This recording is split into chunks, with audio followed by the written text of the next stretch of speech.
સનાતનની આ લીટી છે એના પગલે ચાલી અને પૂજ્ય ભક્તિરામ બાપુ અનેક સેવા પ્રવૃત્તિઓ કરી રહ્યા છે ત્યારે આજે આનંદનો અવસર એટલા માટે છે કે સમાજના ઉર્જાના કેન્દ્રો કહી શકાય. રામ મંદિરનું નિર્માણ અયોધ્યામાં થાય એ ભારતની વર્ષોની પ્રતીક્ષા અને અનેક બુદ્ધ પુરુષો, મહાપુરુષો, સંતો અને ભક્ત હૃદયોની પ્રાર્થનાના ફળ સ્વરૂપે આ સાકાર થયું.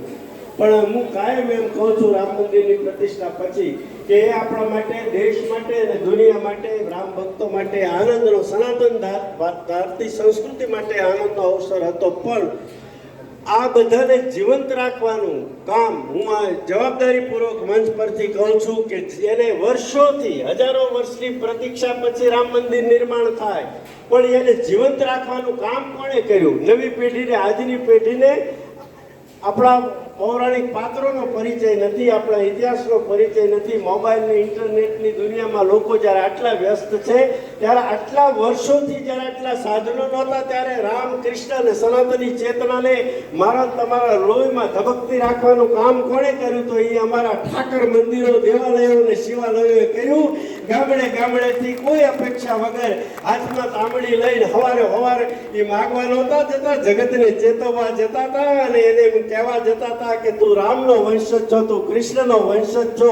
અને મારે 1 મિનિટમાં વાત કરવી હોય તો મને કહેતા ગમે. અમારા નાનકડા ગામમાં વર્ષો પહેલા અમારે 11 હોય અને જળ ઝીલવા ઠાકોરજી નીકળે ને પછી ઘરે ઘરે પધરામણી કરે અને ઘરે ઘરે પધરામણી કરે. મને યાદ છે બાપુ કે અમે નાના એવા ને એમાં એક કોળીનો પરિવાર ઠાકરનો એવો નાનું મોટું સેવા હોય એટલે મંદિરમાં નવરો હોય ત્યારે સેવા માટે જ હોય એવા માણસને ઠાકોરજી બધી જગ્યાએ જાય, રાત્રે પધરામણી કરે, ભજન થાય, સાંજે શેરી વળાવીને સજ્જ કરું, બાપુ હાથમાં ચમર લઈને હારે નીકળ્યા હોય. ઠાકોરજીને આ દ્રશ્ય મનમાંથી જતું નથી. અને મારા વાત એટલે કરવી છે કે કોળીના શેરીમાં જતા હતા ત્યારે એ કોળીના આંખમાં આંગળા જેવું જોયું એટલે અમારા મહંત રતનદાસ બાપુએ પૂછ્યું કે કેમ બેટા આમ કેમ ઢીલો છો? એકલા મળીને માથે હાથ ફેરીને પૂછ્યું કે બાપુ તમે તો સામાન્ય માણસો ને એટલે ઠાકોરજી ઘરે પધરામણી કરાવી હોય પણ અમારી તો સ્થિતિ ન હોય ને. તે દિવસે અમારા રામજી મંદિરમાં જે મહંત હતા ને એનું પુણ્ય સ્મરણ કરું છું ત્યારે અને બાપુએ એમ કીધું હતું કે બાપા એમને કાંઈ વાંધો નહીં, આ બધું સારું છે. પણ પછી બાપુએ વાણિયાની દુકાને કહી દીધેલું 2 દિવસ ભજનમાં જે ખર્ચ થાય એટલું સીધું આપજો. ઠાકોરજીને જમાડવા માટે, ઠાકર થાળી કરવા માટેની બધી વ્યવસ્થા કરી દીધી. અને પછી એ કોળીભાઈએ કહેલા શબ્દો કહું છું કે બધાના ઘરે ઠાકોરજી એક રાત રોકાતા હતા પણ મંદિરના મહંતે ઠાકોરજીને 2 દિવસ કોળી પરિવારના આંગણે રાખી અને એમ કીધું તું આ જ રામનો વંશજ છો, તું આ જ કૃષ્ણનો વંશજ છો. આ જ એટલા એટલે હું કાયમ એમ કહું છું કે સાહેબ સવારના પોરમાં ઝાલર થાય ને ભલે 5 જણા હોય પણ એ ઝાલરથી જગાડે રાત્રે હુવાતા કે હવે ઠાકોરજી હુઈ ગયા, હુઈ જવાય. અમાને દિવસે બળદના કાન ધોરું ન નાખવાનો આદેશ છે ને રામજી મંદિરમાંથી થાય. આટલી બધી ઉર્જા અને જીવંત તત્વોને રાખવાનું કામ, રામત્વને, શિવત્વને, કૃષ્ણત્વને, સનાતન ચેતનાને જીવંત રાખવાનું કામ છે ને એ અમારા નાનકડા ચોરાના મંદિરોએ કર્યું.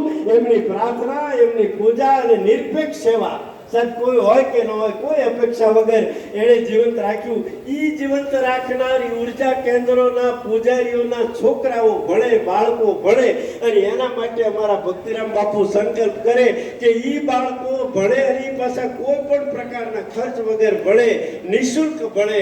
અને એવા ભાવ સાથે અહીંયા છાત્રાલય નિર્માણ થયું જેનું આજે લોકાર્પણ છે એ કુમાર છાત્રાલય અને પછી દીકરીઓ પણ ભણે આ 21મી સદીમાં. તો એના માટે કન્યા છાત્રાલયનું ભૂમિપૂજન પણ પૂજ્ય બાપુના હસ્તે થઈ રહ્યું છે.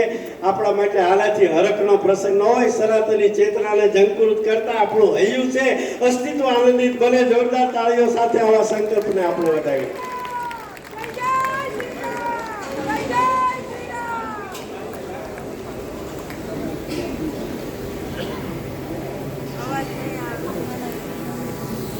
હવે આપણે આ ધર્મસભાના મંગળ પ્રારંભે પરમ શ્રદ્ધેય પૂજ્ય બાપુ અનેક વ્યવસ્થા વચ્ચે પણ આપણી વચ્ચે ઉપસ્થિત છે. આ પરિસરમાં એમના પ્રેમ અને આશીષ હંમેશા મળતા રહ્યા છે અને આપણે બધા આજે એવા ખોળે બેસવાનો આપણને અવસર મળ્યો છે, એવા સાનિધ્ય બેસવાનો અવસર મળ્યો ત્યારે અહીંયા જે એક સેવાની જ્યોત ચાલે છે, અહીંયા સેવા ધર્મ પરમ ગહનું સાધુ નામ અપ્પે ગમ્યું મેં કહી અને આપણે જેમનું સ્મરણ કરીએ છીએ એવા સેવા મૂર્તિ પૂજ્ય ભક્તિરામ બાપુના સંકલ્પે જ્યારે પૂજ્ય બાપુ અને સંતો અહીંયા ઉપસ્થિત છે, મહાનુભાવ ઉપસ્થિત છે, ત્યારે પૂજ્ય બાપુ અને સંતોને વિનંતી કરું કે આ સેવાનો દીવો તો પ્રગટેલો છે, એના અજવાળા છેક ઝૂંપડા સુધી પ્રસરે એવી પ્રાર્થના. આપણે જ્યાં બેઠા છીએ ત્યાંથી આપણી તાળી પડશે ને તો આ દીવાની જ્યોત છે ને એના અજવાળા આપણા હૈયા સુધી આવે એવી મારી વ્યક્તિગત શ્રદ્ધા સાથે દીવાની જ્યોત પ્રગટે ત્યારે પૂજ્ય બાપુ સંતો અને કે તેઓ દ્વારા અહીંયા